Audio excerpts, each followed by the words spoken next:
Speaking of an invasion or an internal attack, perhaps a more serious threat is that of the pandemic of pornographic obsession. Now, allow me to start with the statistical basis. This is information from an organization called Covenant Eyes, which shows that nearly 30,000 users are viewing pornography this second. About $3,000 is spent on this sort of material every single second. $3,000 every second. 90% of teens. It seems insane to read through these, but just hear me out.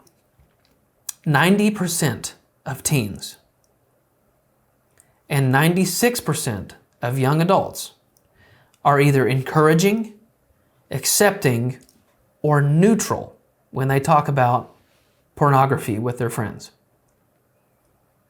Only 55% of adults believe pornography is wrong. Teens and young adults, 13 through 24, believe not recycling is worse than viewing pornography. And a minority feel pornography is bad for society. So the majority of people do not. 1 in 5 youth pastors and 1 in 7 senior pastors use porn on a regular basis. 64% of Christian men and 15% of Christian women say they watch porn at least once a month. 64% of Christian men, 15% of Christian women. Only 7% of pastors report their church has a ministry program for those struggling with porn. Only 7%. Nearly 30% of teens receive sexts, a text message with sexual content. Over half of teenagers search for porn at least monthly. The first exposure to pornography among men is 12 years old on average. Over 70% of teens hide online behavior from their parents. 70%.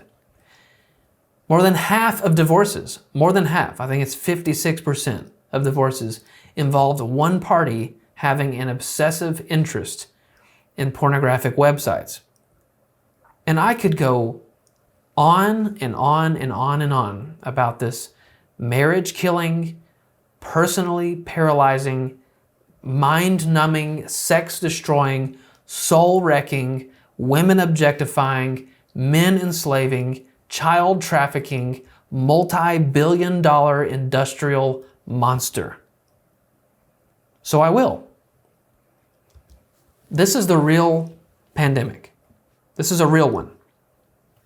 And it's not just in everyone's pockets. It's not only on just about every screen and visual medium known to man. It's also festering its way into your kids' classrooms and libraries. And finally, someone is doing something to address the pandemic of pornography. Now reading from the Beacon Herald. Republican Dusty Deevers has introduced an act in the state legislature that would prohibit people in Oklahoma from producing or disseminating unlawful pornography, including sexual intercourse, which is normal, in any print, film, or digital format.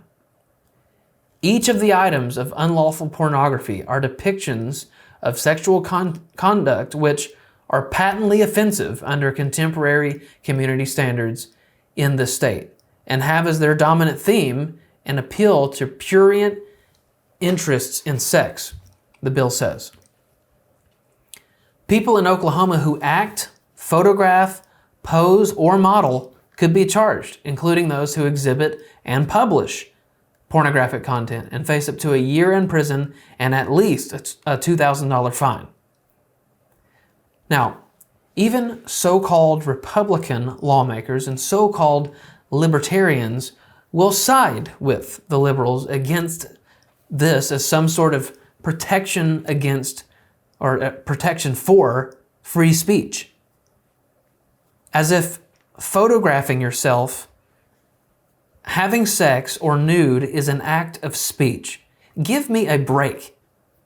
A few weeks ago, I spent an entire episode explaining the divine limits of true liberty and what the founders and framers meant by the word liberty or by the word freedom. It's a lot of history and philosophy packed into 60 minutes, but I highly recommend you listen or watch. But in that episode, I explained that liberty is the freedom to pursue good ends of your own choice within the limits or bounds of natural and divine law. Not to just do whatever you want to do. The traditional word to describe this was virtue. And Dr. Glenn S. Sunshine explains this further, saying, virtue was an important word to the founders. For centuries, it had been recognized that virtue was essential to the survival of a republic, because without virtue, people began to make decisions out of greed, pride, self-interest, and the result is inevitably the collapse of the republic. True liberty must therefore be undergirded by a virtuous population, and liberty must be used to develop and promote virtue. There are a lot of things Americans do in the name of liberty that are completely opposed to virtuosity. But this brings us to a critical distinction between these two opposing terms, liberty and license. Dr. Sunshine explained, the alternative to liberty is license. License is negative freedom. That is freedom from restraint. Licentious people pursue their desires without regard for any rules or restrictions on their behavior. Freedom to them means that no one can tell them what to do or to tell them that what they're doing is wrong. So the words license and licentious come from the same Latin, which basically means unrestrained. This is not what liberty really means. Liberty has been clearly understood to mean freedom within restraint. License is to be without restraint. So getting back to this discussion about pornography and Oklahoma Senator Deevers, he said, for far too long, civil society has conflated liberty for license. These bills are aimed at strengthening the God-instituted bedrock of society, that is, the family. A strong, prosperous, and flourishing society depends on strong families. Why is he talking about the family? Because pornography is destroying families in numerous ways. It's destroying marriages. It's preventing marriages. It's screwing up kids. It's preventing children from even coming into existence. And Deevers' point is that family is the bedrock of civilization. And he's right. I'm telling you, this is one of the foremost plagues in the world and against the soul.